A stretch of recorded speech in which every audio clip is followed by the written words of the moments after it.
me trouve en compagnie d'Éridan Dastor, toujours avec un plaisir. Alors Éridan, parle-nous de Montfort. Déjà, c'est un plaisir de te voir aussi, Chris. Nous réalisons ensemble des conférences et cet événement, nous sommes présents pour assister le groupe dans l'univers de Jimmy Gueux et les Portes du Futur avec Patricia.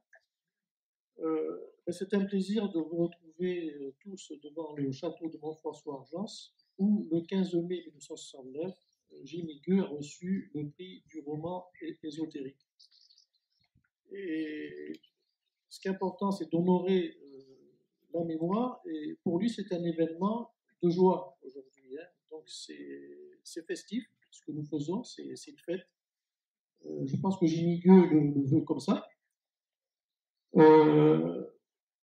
Que dire c'est son événement, mais j'avais promis d'écrire un petit livret sur Montfort.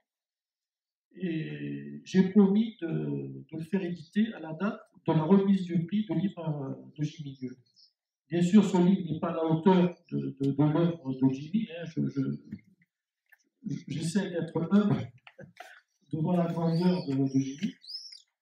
Mais c'était important pour moi que ce livre soit prêt ce jour-là. Et aussi celui du Chamago, bien sûr, parce que Patricia venait.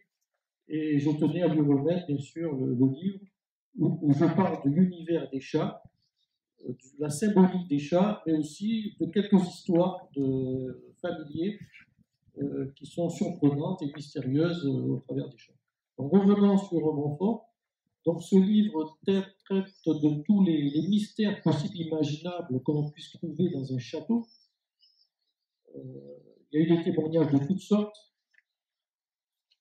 Il y aurait dans les entrailles du château un artefact. Il aurait été construit sur un cromlech. Une pierre a été trouvée à quelques lieues du château avec une vasisca gravée dessus, un poulain avec sa jument, etc., quelques symboles. Il y a eu des apparitions d'ovnis, il y a eu des entités qui sont apparues dans le château, des objets qui se sont déplacés, des vortex. Si vous voulez, dans ce château rassemble tous les éléments ésotériques qui puissent exister dans toute l'histoire et dans tous les châteaux que l'on connaisse. Pourtant, Montfort-sur-Argent est très peu connu pour ça. Alors, il y a bien sûr des doutes sur certains événements, mais il y a tellement de témoignages concordants que ça devient vraiment troublant. Voilà. Chris, est-ce que tu as quelque chose à rajouter? Oui, dans certains guides, il est marqué que Montfort-sur-Argent, c'est un des plus hauts lieux telluriques. Oui, effectivement. Donc, j'ai repris des éléments d'un chercheur qui était de la région. C'était Gérald de Beaucorps. Et Gérald de Beaucorps a beaucoup écrit sur Montfort et sur son château. Bon, il est décédé, hélas, il y a quelques années. Je n'ai pas eu l'honneur de le connaître, mais il y a des amis ici qui l'ont très bien connu.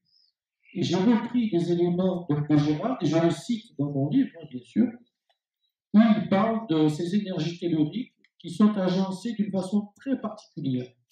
Rien n'est fait au hasard, et ces énergies sont sur une spirale qui tourne dans les deux sens. Et on retrouve cette symbolique au niveau des ornements du château, de la dualité qui existe dans ce château entre le bien et le mal. Vous avez la tour qui est bonne, elle est de ce côté. Pourquoi elle est de ce côté? Parce qu'elle est du côté de l'agneau, et l'agneau, il est bon. Et la tour qui est mauvaise, c'est celle qui est du côté du lion. Parce que le lion, si vous rentrez dans le château, vous n'êtes pas, on va dire, en ordre, il va s'occuper de vous. Donc, je suis bon avec mes amis, mais je suis redoutable avec mes ennemis. Voici la symbolique du château de Montfort-sur-Argent, c'est sa dualité, que l'on retrouve aussi dans les énergies, Et je l'explique ici dans ce petit livret qui est très succinct. Je vais à l'essentiel, je ne développe pas les sujets parce que chacun pourra penser ce qu'il veut. Mais ce qui est important, c'est de regrouper tous ces éléments de façon à se faire une idée globale de ce qui se passe sur cet ensemble de Montfort et des environs, hein, bien sûr. En fait, quand on relit l'ordre vert ou quand on t'écoute, on se rend compte qu'il y a une énergie qui peut être bienfaisante ou malfaisante, c'est par rapport à la personne qui la manipule. Moi, ça me fait penser à l'Arche d'Alliance. Alors, absolument. Vous entendez, oui, absolument. L'Arche d'Alliance, quand vous regardez les deux chérubins qui sont sur l'Arche d'Alliance, vous vous dites, bon, ils sont identiques. Il y en a un qui est à gauche, l'autre qui est à droite. Et c'est vrai qu'ils sont identiques dans toutes les représentations que vous allez trouver. Pourtant, ils sont différents.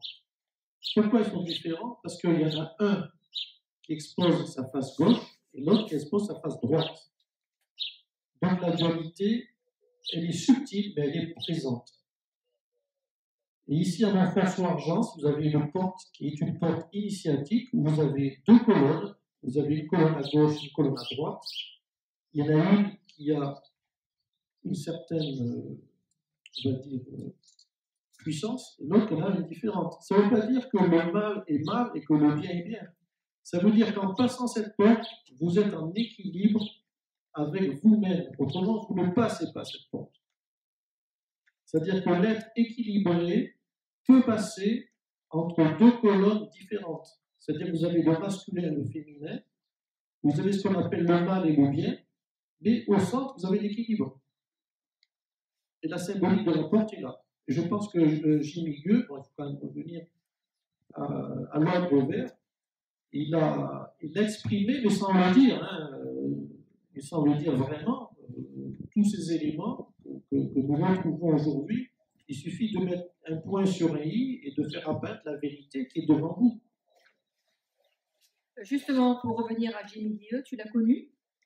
Non, je n'ai pas eu l'honneur de connaître Jimmy Gueux. Je le connais à travers ses œuvres. Je le connais parce que c'est un précurseur. Quand vous voyez aujourd'hui les jeunes, comment ils communiquent sur YouTube, sur des vidéos, c'était le premier à faire des vidéos sur des sujets tout à fait divers. Il savait faire passer un message par l'image et par le son. C'est ce que nous faisons aujourd'hui, de plus en plus brièvement, parce qu'avec Instagram et d'autres systèmes de communication, c'est beaucoup d'images, très peu de mots, mais je pense que les anciens doivent s'adapter à la technologie de la jeunesse, parce que notre rôle, c'est de montrer à cette jeunesse qu'il y a un autre chemin. Donc c'est à nous de nous adapter à la technologie, d'utiliser cette technologie de façon à faire passer un message. Tu as pu rencontrer Guy Tarade? Alors Guy Tarade, hélas, il a un grand âge, son épouse a des problèmes de santé, il ne veut pas la quitter non plus, donc c'est la raison pour laquelle il n'est pas venu. Par contre, j'ai l'interview téléphonique que je pourrais vous passer tout à l'heure, parce qu'il tenait quand même à s'exprimer comme l'a fait Le Caire. Ils sont toujours là, ils sont toujours présents, ils sont très heureux de voir que le chemin qu'ils ont tracé n'est pas un chemin qui est perdu, mais qui va être repris d'une façon qui, j'espère, est dans le sens qu'ils l'ont tracé eux-mêmes. Ce qui est important, c'est de s'inspirer de ce que nous ont fait nos anciens, qui sont toujours là, de transmettre et de conserver leurs idées, en fait. C'est leur mémoire qui est importante. Moi, je pense à ce que disait Patricia tout à l'heure, parce qu'en fait, lorsqu'on s'intéresse à Rennes-le-Château et au mystère du Var, quand on regarde les vidéos par ce prisme-là, on fait compte de tout ce qu'il racontait il y a 20 ans, c'est très actuel. Il y a 50 ans même. Effectivement, Jimmy Gueux est un précurseur dans tous les domaines ésotériques et aussi dans les recherches technologiques et les apparitions des ovnis notamment. Et il a imaginé toutes les possibilités, mais il a fait des recherches, il a eu des témoignages, il a eu des documents, il a rencontré des personnes, il n'a pas pu tout dire, hein, comme tout chercheur, mais il m'arrive de rencontrer des gens qui sont discrets, qui sont d'accord pour transmettre le message, mais ils ne veulent pas que ça se sache. Ils peuvent vous montrer des éléments, des preuves, ils peuvent vous autoriser à les photographier, à les montrer. Ça, c'est l'idéal. Hein. Et après, bon, ça fait une discrétion qui existe, surtout dans le domaine des ovnis, des Templiers aussi, c'est la même chose. Hein. Les gens sont très discrets et il faut respecter cette discrétion.